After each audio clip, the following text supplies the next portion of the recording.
the opposite. They try to control, and really, if you think about it, that is a weakness, and that's an expression of weakness.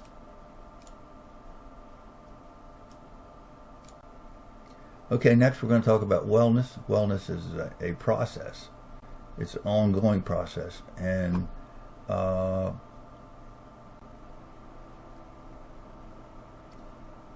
problem with not being well is that you're often pulled into pain, and you cannot be fully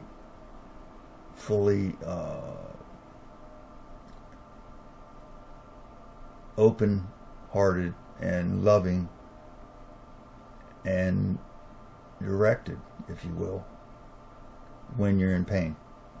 It's just too hard to do. I know I can't do it, but maybe somebody out there can, but it's just really, really hard to do. I just read the other day that when cats are hit by cars, they purr. That was sweet. But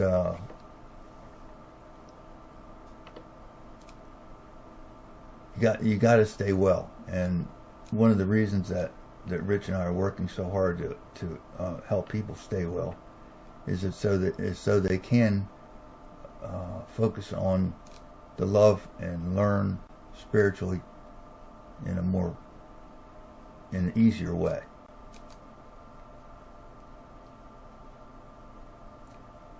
And one of the things I speak about is that everything is in spirituality has a contradiction to it to some degree. That's just the way it works.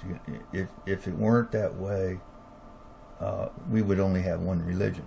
We don't. We have, as you know, lots of religions and lots of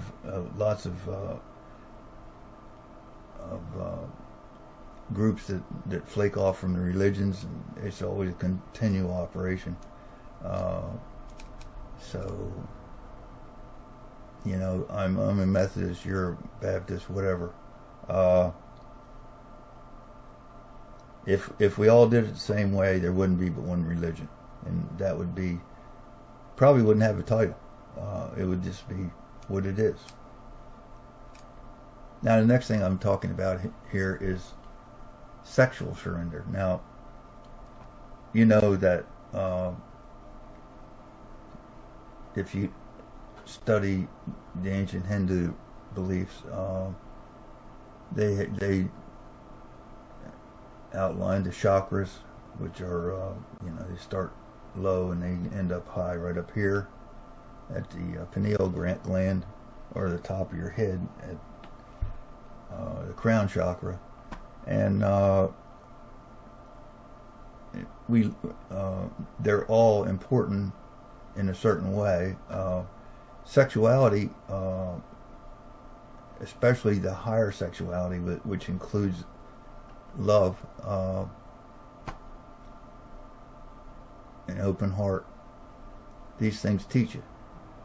But all sexuality teaches, even if you're just interested in physical whatever, that's going to teach you, because you'll find out that it ain't going to work, and when something doesn't work, you're going to learn, and that's the important thing about it. Now,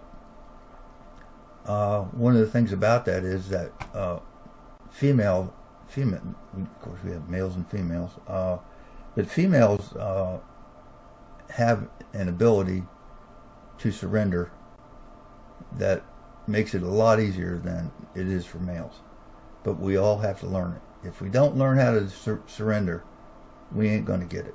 And so that's one of the key elements of this book. Another part of this is death. Death is another form of surrender. Most people don't want to die. Well, when you understand what death really is, and it's a whole lot nicer than you think, for the most part. I mean, there's some bad things about it.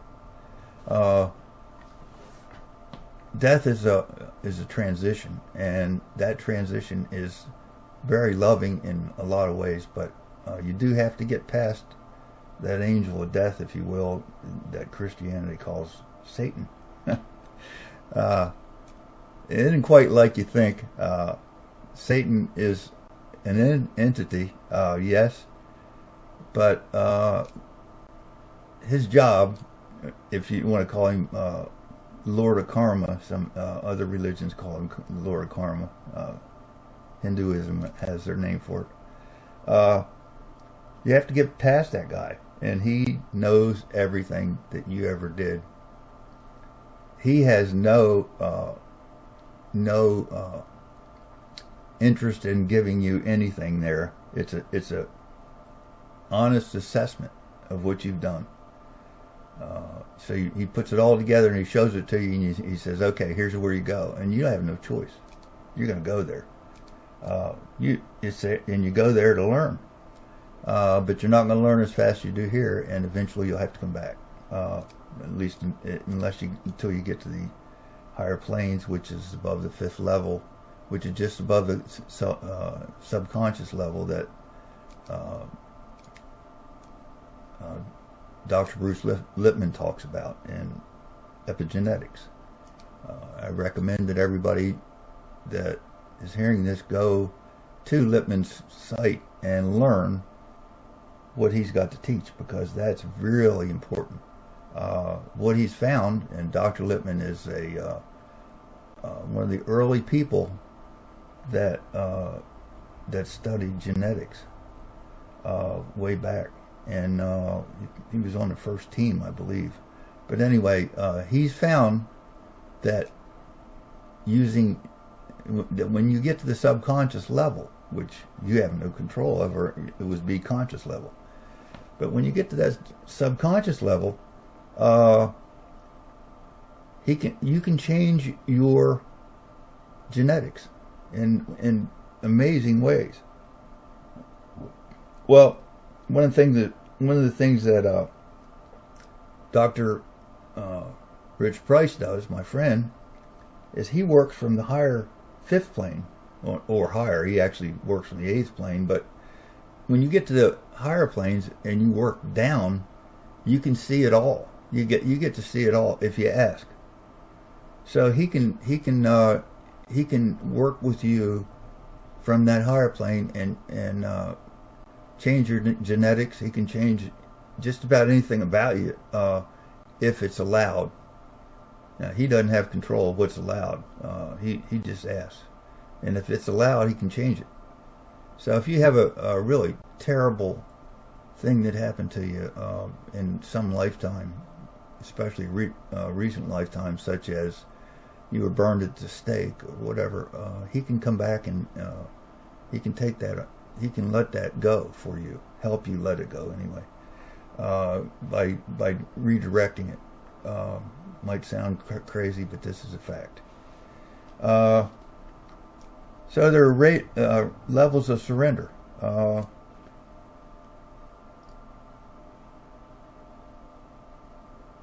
We're mostly interested in the personal level here, but families have to learn to surrender. Fights between families. Maybe your next door neighbor doesn't get along well. Whatever, your family might fight with somebody in a neighborhood, might have a problem with another neighborhood. Whatever, you got to learn how to get it together, and they have to surrender. And happens with corporations especially, because corporations tend to be directive.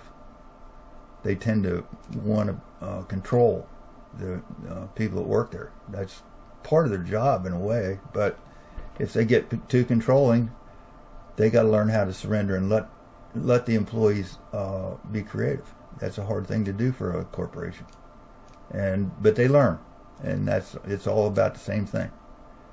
And so cities and governments have to do the same thing. Our government right now, the United States government, is becoming more and more controlling, and as it does that, it's losing more and more of the love that was once a part of this country. Of course, there were times when it wasn't so loving, when it was first coming about. But those guys cared. They cared about, you know, what we were doing, and they did a lot of good work in those days. They were very, very spiritual people for the most part. So this actually happens not just on Earth, but Earth has a karma, and so do all the other planets and galaxies and universes, if you will. We all have to work this stuff out, and each one of the Earth has that, as I said, an overall karma, and that karma will affect it. And basically, you as a person, the more spiritual you become, the more you help the Earth, you help the universe, and you help the galaxies.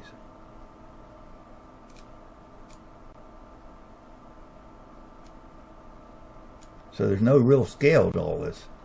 It's not physical.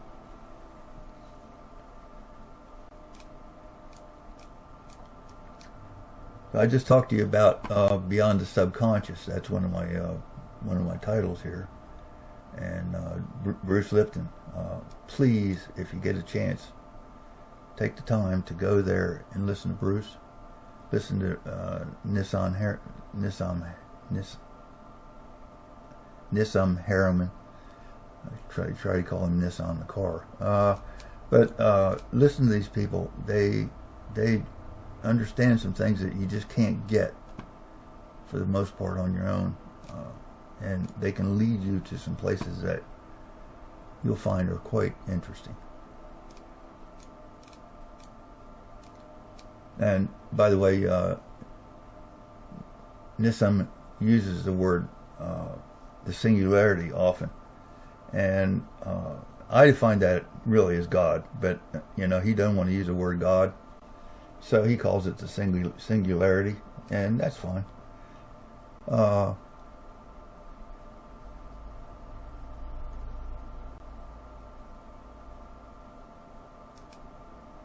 It's a oneness.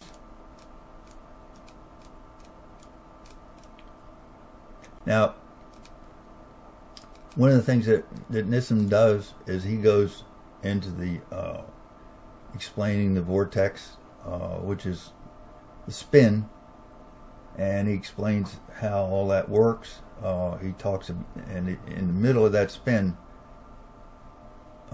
is a singularity in every case. Has to be.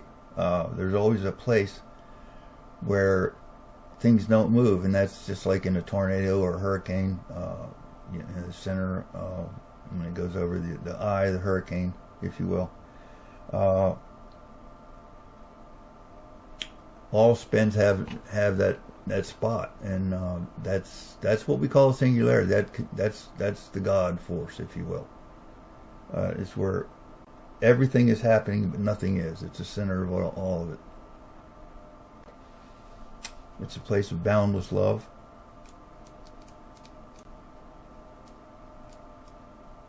So that's a contradiction, just like everything else is, I'm telling you.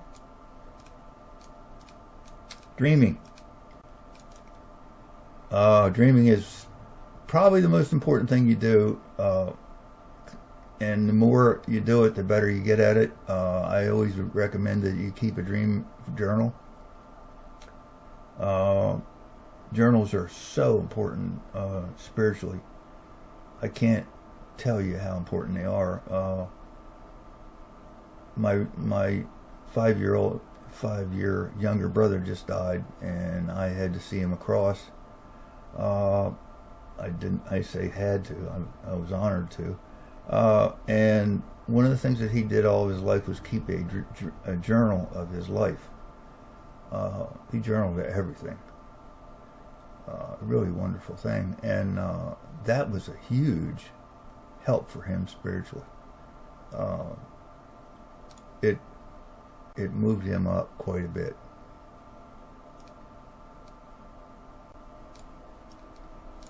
So keep a dream journal. A dream journal would be just of your dreams, but it doesn't hurt to put in stuff in there that happens in your life, because you might forget it. You don't want to forget anything spiritual if you can help it. And if something that happens in your life, it's really a big deal. You will find that if you keep going back to it, you can get more out of it. So it doesn't die. Spiritual things are boundless. One of the things that happens, the more you journal, the more things occur. In other words, the more lucid your dreams become. The more you pay attention to them, the more lucid they become. And journaling things, the more attention, the more lucid your life becomes as you journal your life. So that keeping a diary is a good idea, but not just a diary. Something that's more than just a diary. You look into it. He used to sketch everything that happened in his life. That was so cool. Let's see here.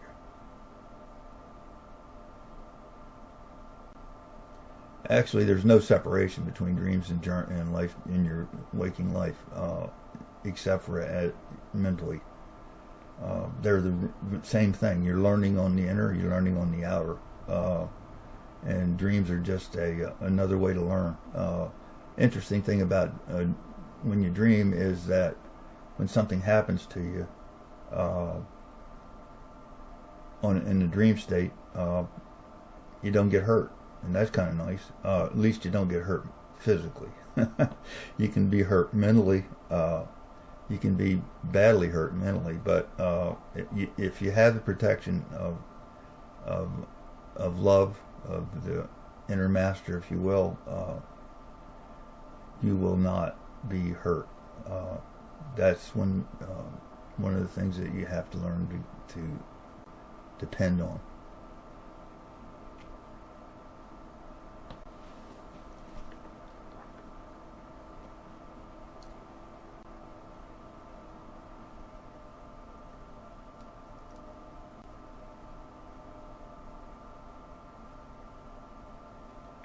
So we become really accomplished dreamers, and we dream we can dream on the fifth and higher planes. Now, when you get to that level, I got to tell you, it's pretty nice. I can't describe, and I wouldn't if I could, because it would mess some people up. What happens when you get to the fifth plane and above? Each of the planes, as you move up the spiritual ladder, has a sound and a light, a color of light that accompanies it, and each one of them has a very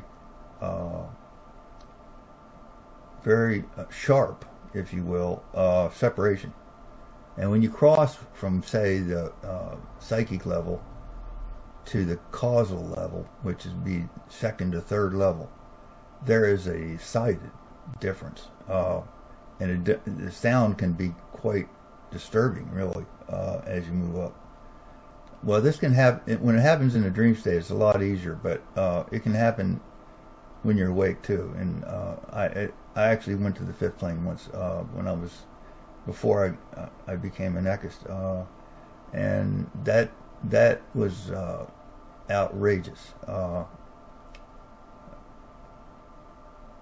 I today look back on that and use it in my spiritual exercises often, because it was a lesson that changed my whole life right then.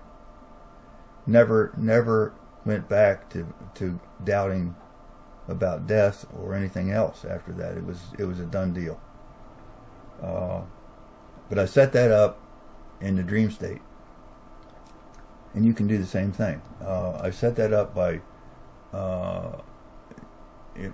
what happened was I was laid off from work and I didn't have much to do, So I just I took 30 days off and did a spiritual exercise every day, and dreamed, let the dreams go.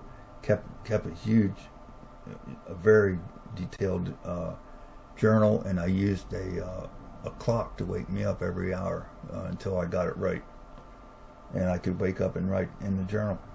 And after that at the end of that 30 days, that's when I went to the fifth level, and it blew me away. Anybody can do this. You just have to get yourself set up for it.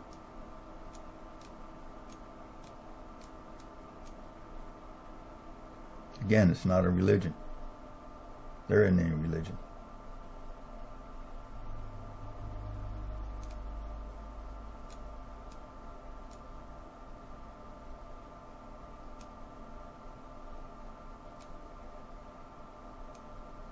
And most people forget their dreams. You ask them. I would say a good third of them forget all dreams. Or a good maybe 20% of them don't even think they dream. That's kind of crazy. You can't stop dreaming. You can't stop dreaming even if you die. You're still going to dream.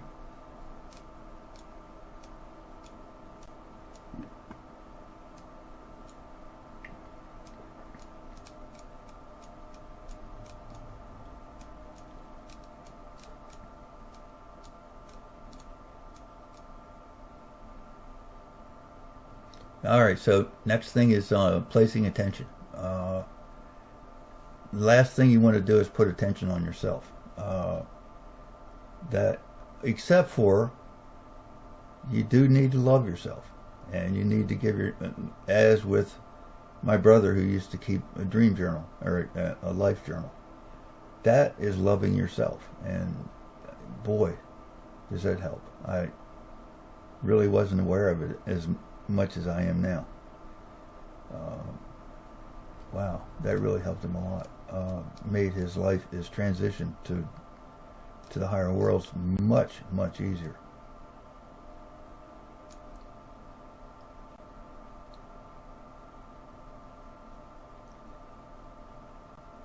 So the closer you get to God, the singularity, that center, the further you are spiritually.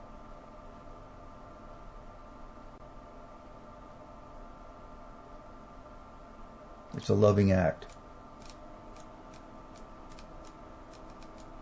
So you do it long enough. Now, once you get to the fifth plane, you've gotten to the above time and space. There is no time and no space. Makes no sense to somebody that's mentally set up. But there isn't any. You are but beyond time, so things can happen there that happened, but that's all. It's just not. I can't explain it. It doesn't make any sense, because once you get beyond time and space, what we talk about here just doesn't make any sense. And it's all love there. That's it. That's the only thing there is. And there's so little difference between, say, the seventh and eighth plane compared to the second and third. But each one of them is a new revelation, a new ability to love and open up. It gives you opportunity to do things that nobody else can do. So you set yourself up for that. So just petting your dog, cat, letting nature into your consciousness, as Nissim Harriman talks about, these are all loving acts, and they certainly help you spiritually. They help stop time, which is that's the key to it all. Stopping time, because there's no time and space in the higher worlds. Does it make sense to you? So you're a spiritual traveler by birthright. Now you go on the web and you can read about spiritual traveling. What's it called?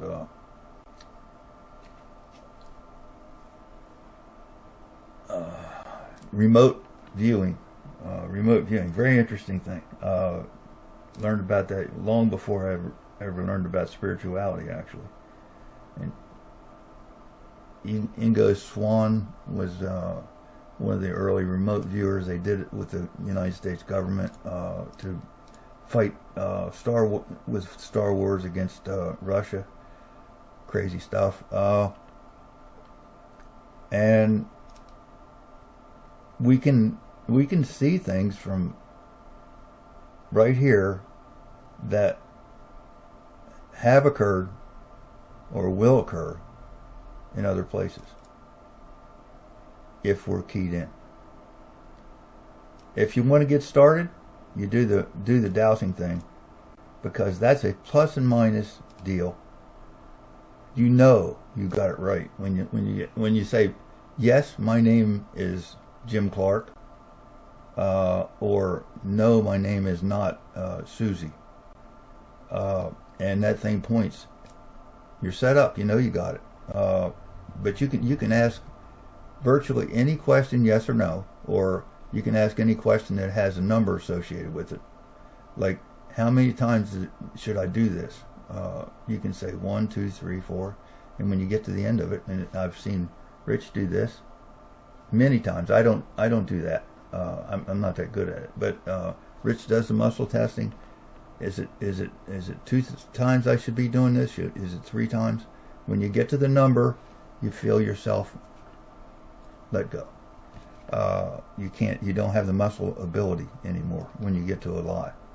So you can use that, you develop it, you get good at it, and you know everything on a plus and minus basis from now on. Everything. It's 100% virtually.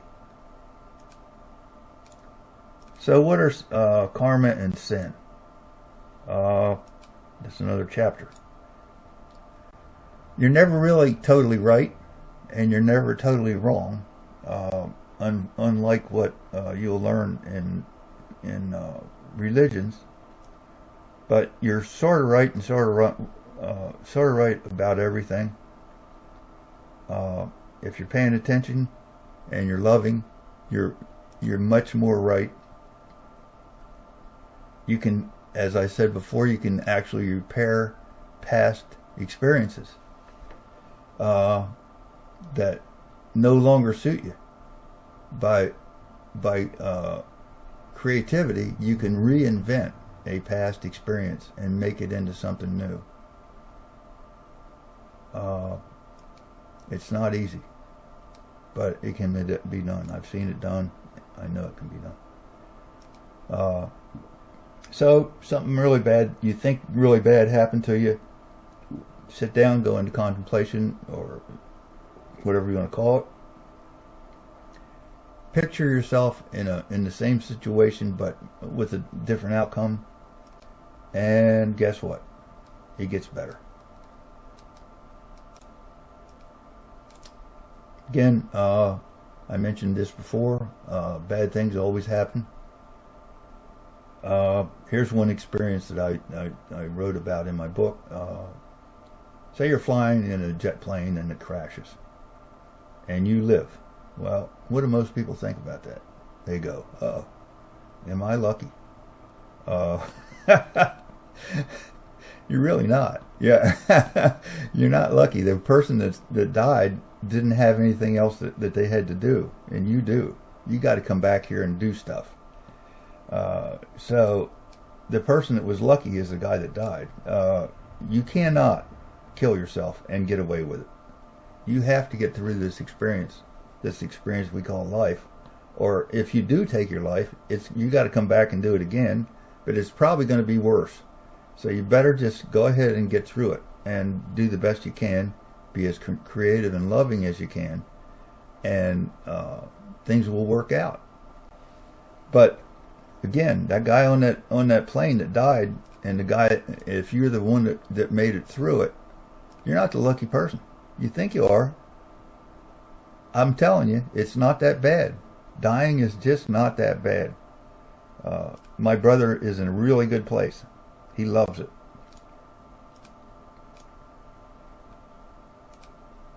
And one of the things that you always have, if you're staying here, is you got things to do.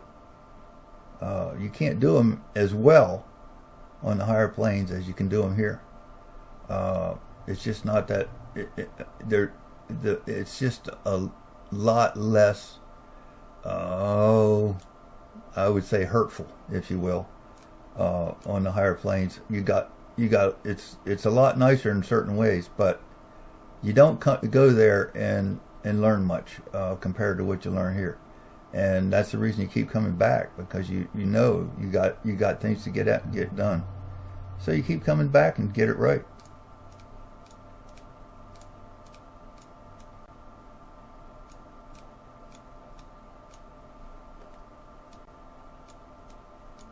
So what's the next thing is your attitude, and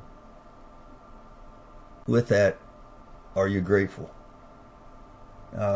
One thing that you're never gonna find is a person that is grateful and not loving. Yeah, they just go together. They're not the same thing. Grateful means that you know that you got the right thing, and you know it, and you feel good. So if your attitude is right, it's not. You're not working on fear. You're not working on negativity. You're gonna make things happen in a better way for you, and you're gonna see them as a better thing. So it changes. The more things happen in a good way, the more they happen in a good way, just like they happen just as with the love thing. You create something, and you keep creating it better. You get better at it.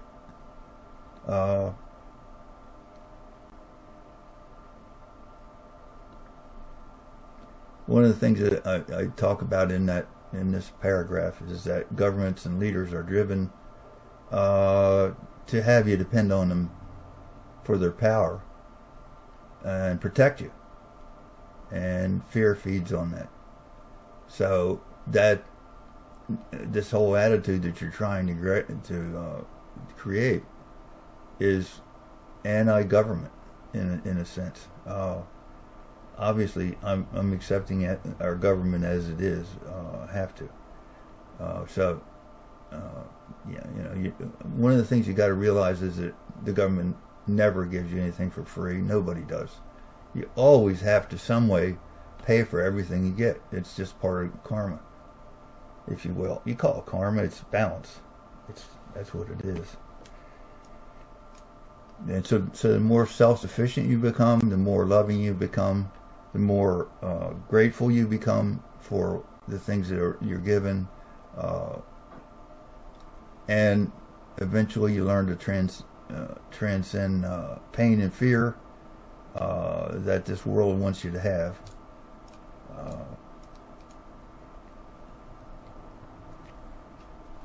There's always a helpful there's always a healthy balance.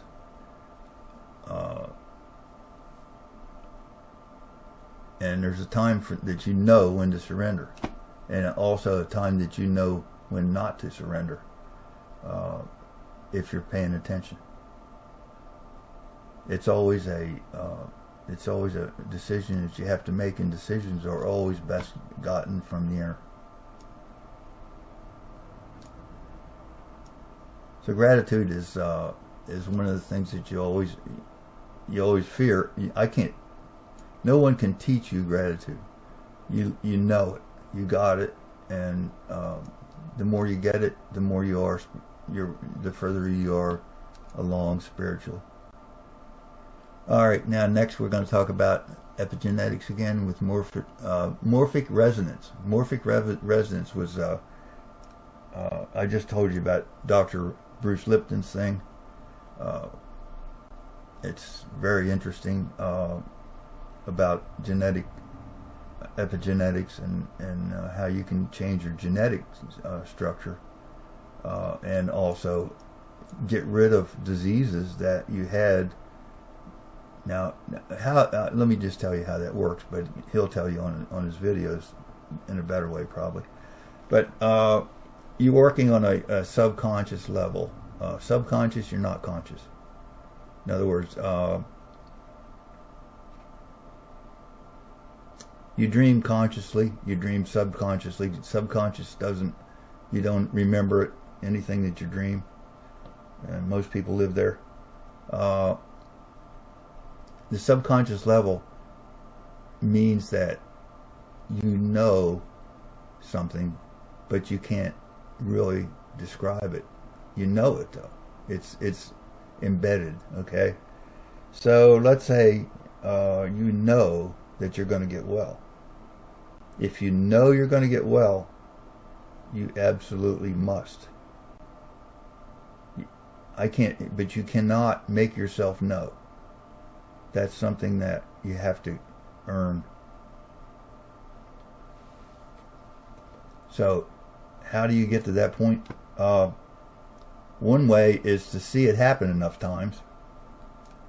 All right, so you go to some lecture and you see some doctor come up with a new paradigm in medicine, and he shows you how to get rid of something that has been affecting you all your life.